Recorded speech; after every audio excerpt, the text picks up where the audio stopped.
नमस्कार, मैं हूं राजेंद्र मधुकर। बात जब आती है कॉमर्स की तो सहसा एक नाम निकल कर आता है, वो है विद्याश्रम। और ये सच भी है कि प्रतिभाएं किसी संसाधनों की मोहताज नहीं होती, वो खुद ही जान जाते हैं बुलंदियां आसमानों की, परिंदों को तालीम नहीं दी जाती उड़ानों की। और ये दो परिंदे विद्याश्रम के मेरे पास बैठे हैं। एक का नाम है आंचल सोनी और एक का नाम है भूमिका अग्रवाल। आंचल जिन्होंने माध्यमिक शिक्षा बोर्ड राजस्थान अजमेर में 98.4 अंक प्राप्त किए हैं और आपने प्राप्त किए हैं 98.2। सबसे पहला सवाल आंचल आपसे। आंचल, क्या आप पूरी आश्वस्त थी कि आपको इतने अंक मिल जाएंगे? सर, एक्सपेक्टेशंस थी क्योंकि पूरे साल पढ़ाई की थी और पेपर अच्छे गए थे, तो हाँ 97-98 तक आराम से एक्सपेक्टेशंस थी। इसके लिए कोई आपने रणनीति बनाई? सर, ऐसे रणनीति की कंसिस्टेंसी से पढ़ाई करी, स्कूलिंग पूरे अच्छे से ध्यान दी और जो भी घर पे पढ़ती थी उसको ढंग से पढ़ा और सभी चीजों में अपने पूरे एफर्ट्स लगाए। जी अच्छा भूमिका, आपने तो कॉमर्स इसलिए ली होगी कि आंचल नहीं लिया? जी नहीं, मैंने 10th दूसरे स्कूल से की है एंड आंचल विद्याश्रम से ही है। तो मैंने कॉमर्स केवल इसलिए नहीं ली कि मेरे फ्रेंड्स ने ली थी, या फिर मेरा यूं था कि मुझे एक अलग करना है, कुछ यूनिक करना है। मैं अपने देश की इकोनॉमी में कुछ सर्व करना चाहती थी। तो मुझे इतना पता था, एज मेरे चाचा सीए हैं, तो उनसे मुझे इतनी जानकारी मिली कि सीए बन करके मैं अपनी इकोनॉमी में कुछ सर्व कर सकती हूँ, अपने इंडिया की ग्रोथ में हेल्प कर सकती हूँ। तो इसके लिए आपने पूरी तरह से प्रिपरेशन आपने उसी तरह से की और आपको भी पूरा विश्वास था कि इतने अंक आ जाएंगे? जी, एक्सपेक्टेशंस थी मेरी। और आपकी उम्मीदों के अनुसार अंक आए या थोड़े कम आए? जी, उम्मीदें पूरी हुई, मेहनत सफल रही। ठीक है। एक आंचल आपसे सवाल है कि कभी ऐसा लगता था कि यार शिक्षा नगरी सीकर यहाँ हर दूसरा तीसरा स्टूडेंट डॉक्टर और इंजीनियर बन रहा है, ऐसे में लीग से हट करके आपने निर्णय लिया, क्यों?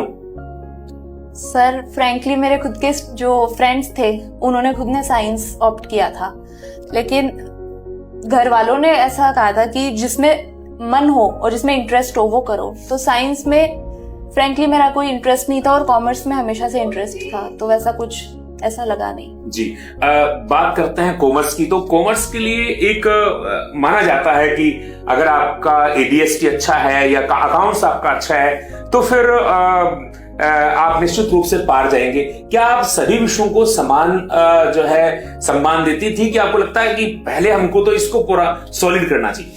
नहीं सर, सभी सब्जेक्ट्स को इक्वल टाइम दिया था। अकाउंट्स ऑब्वियसली थोड़ा सा वो रहता है कि इंटरेस्ट ज्यादा अकाउंट्स में था, लेकिन टाइम सब सब्जेक्ट्स को बराबर दिया था क्योंकि बोर्ड के अंदर कोई ऐसा था नहीं कि कोई एक सब्जेक्ट ज्यादा नंबर का था, सब इक्वल नंबर के थे। तो शहर में और भी शिक्षण संस्थान थे, लेकिन फिर आपने विद्याश्रम का चयन क्यों किया?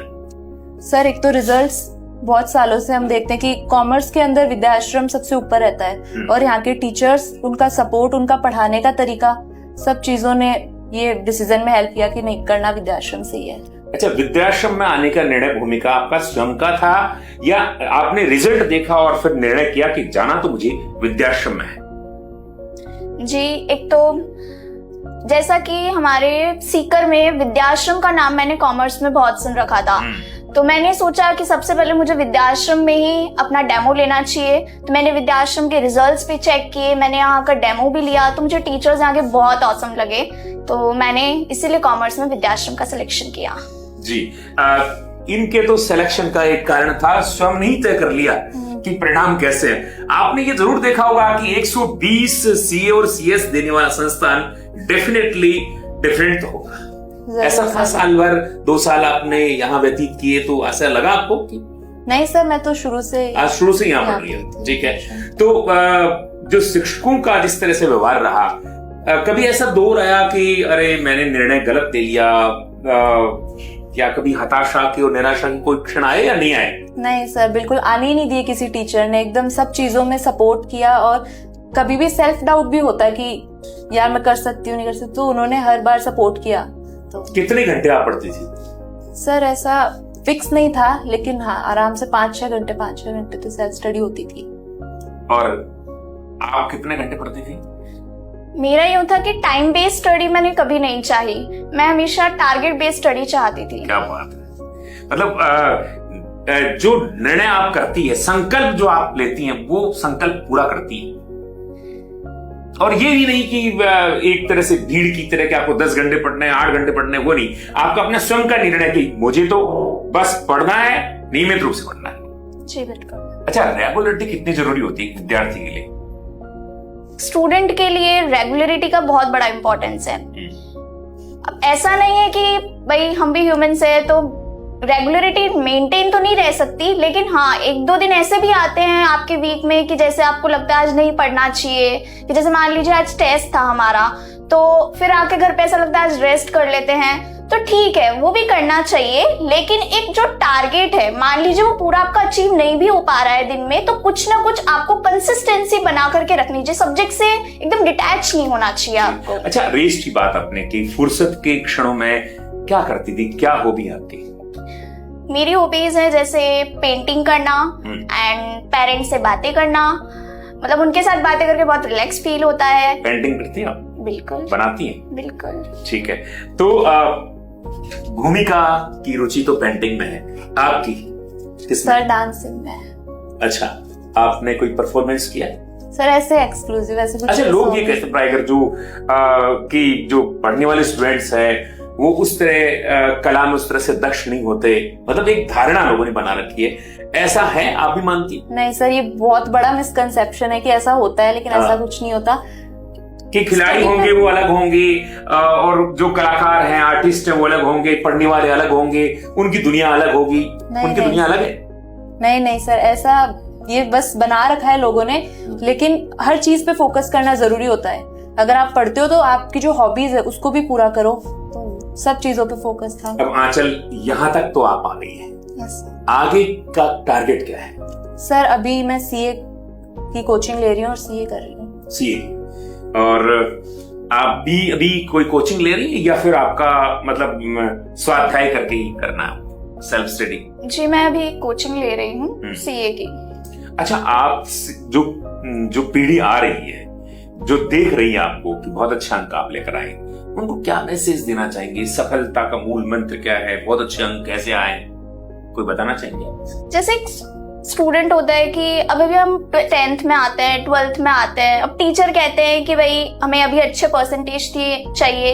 वैसे तो देखा जाए तो ये 10th-12th हमारी लाइफ का एक पार्ट होता है, तो अगर इस पार्ट में सक्सेस हासिल करनी है तो उसके लिए तो आपको HCF का एक मूल मंत्र है जो चाहती हूँ, H for hard work and C for consistency, F for focus.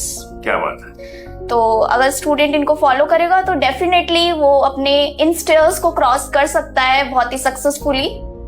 And future में उसको केवल यही टारगेट नहीं रखना चाहिए, बल्कि फ्यूचर का भी एक टारगेट रखना चाहिए कि हाँ मुझे फ्यूचर में कुछ अच्छा करना है। मतलब क्या आपको सोशल वर्किंग के लिए या फिर मानव सेवा के लिए, क्या वो पर्सन टू पर्सन वेरी कर सकता है। आपने क्या और सोच रखा है? ये ठीक है, ये तो आपको करना ही है, लेकिन कुछ और भी है, वो तो आजीविका के लिए है, भारत की अर्थव्यवस्था को भी सुदृढ़ करना आपको, इससे इधर और क्या सोचा आपने?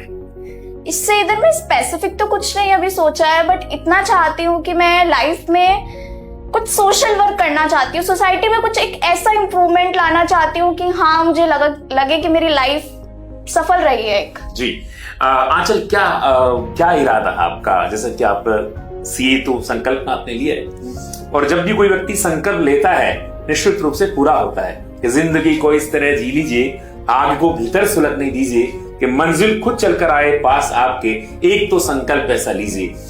इससे इतर आपने और कौन सा संकल्प लिया है कि ये तो आपको करना ही है, इससे आपको लगता है कि समाज में ये विसंगति, मुझे ये भी करना है? सर जैसा भूमिका ने कहा कि ठीक है सीए तो है कि ये तो करना ही है, उसके अलावा मेरा मन है कि मैं किसी सिविल वर्क में जाऊं और जैसे आईएएस होता है उसके अंदर भी ट्राई करूं। जी जी। तो चलते चलते दोनों से एक संदेश हम लेना चाहेंगे और जानना चाहेंगे कि एक वाक्य में अगर आपसे पूछना चाहेंगे संदेश और साथ ही एक वाक्य में पूछना चाहेंगे कि विद्याश्रम क्या है? आपके दृष्टि में विद्याश्रम क्या है? मतलब एक भूमिका आपसे पूछा जाए एक वाक्य में कि विद्याश्रम कैसा लगा, विद्याश्रम क्या है, आपकी एक परिभाषा गढ़ी जाए। विद्याश्रम शिक्षा व संस्कार का एक मिला जुला संगम है। अरे वाह, बहुत शानदार। आंचल, कुछ बताना चाहेंगे आप विद्याश्रम के लिए? सर मैं तो इतना ही कहूंगी कि आज अगर मैं यहाँ बैठी हूँ और ये इंटरव्यू दे रही हूँ और आज अगर इतने मैंने अंक हासिल किए तो उसमें विद्याश्रम का बहुत बड़ा रोल है। जी, बहुत बहुत धन्यवाद आंचल और भूमिका। आपने अपने मन की सारी बातें जो है यहाँ रखी है और आने वाली जो पीढ़ी है उनको भी संदेश दिया है कि निश्चित रूप से एक संकल्प आपको भी लेना है। जब कोई व्यक्ति संकल्प लेता है तो अवश्य पूरा होता है। इसी के साथ हम लेते हैं विदा। बहुत बहुत धन्यवाद।